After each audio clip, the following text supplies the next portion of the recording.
The new villain is a peacock, which doesn't sound very threatening, but it's Gary Oldman as a peacock, so it is extremely scary. And it is really scary. He's extremely cool. I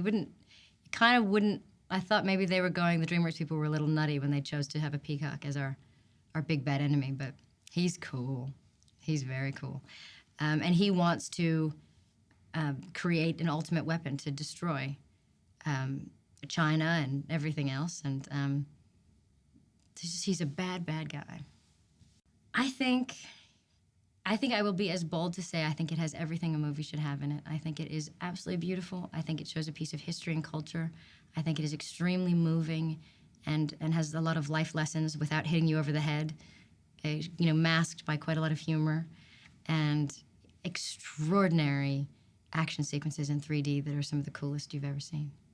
So I'll be the first there with all my kids. What absolutely they defined as learning disabilities, dyslexia. That's what you would diagnose that you had? Sure, absolutely. That's what they do. You've got ADD, ADHD, and you go, what is the solution? Well, there isn't a solution. And now today it's take drugs. They actually wanted to put me on drugs. My mother wouldn't let them back then. And then when a friend of mine actually gave me this, it was actually this picture book about suppression, and social and antisocial personalities, and I was like, what is this? This is Scientology. I said, I'm very interested. And that's when I became a Scientologist, about 20 years ago. It has obviously had a massive impact on you. No, it was significant, you look at, as a father, as a actor, as a businessman, every level, something these tools that I apply absolutely every day. You're stepping over line, you are. I'm just telling you right now, put your manners back in. Which was very, very difficult, and it was big discussions to the last minute about me. I think that was the first thing I said to Simon probably, was that I would do the movie, but would not get in the shorts. And so it did take a while, and then we thought, for the people that know her, you have to get in the shorts. So we did it for that time in the movie, and it was very, very uncomfortable.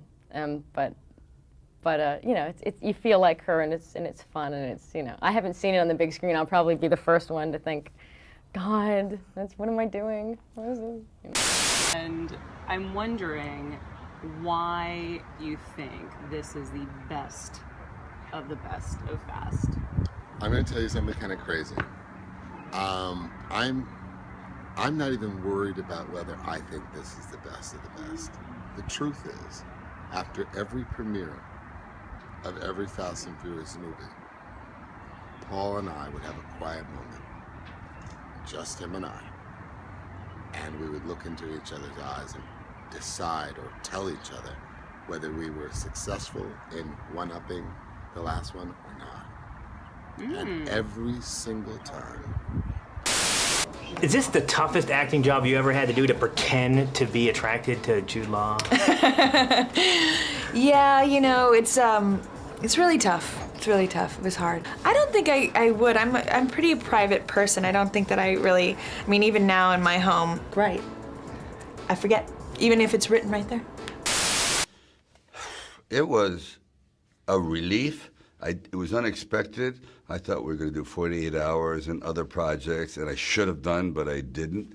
And this film started to, I guess, fall into the valley of trouble. And I said, my God, it's not going to go. It's going down in flames. He hasn't worked in a while. I said, either did I for 11 years. Either did Travolta for a second. He said, don't start on me. The guy's good. He had the meeting. And it just brought out Walter's chops again. And we had to do this on a, tight budget. So I think what he got on film is something very entertaining, kind of a retro flashback with modern day technology, and he got his wings back.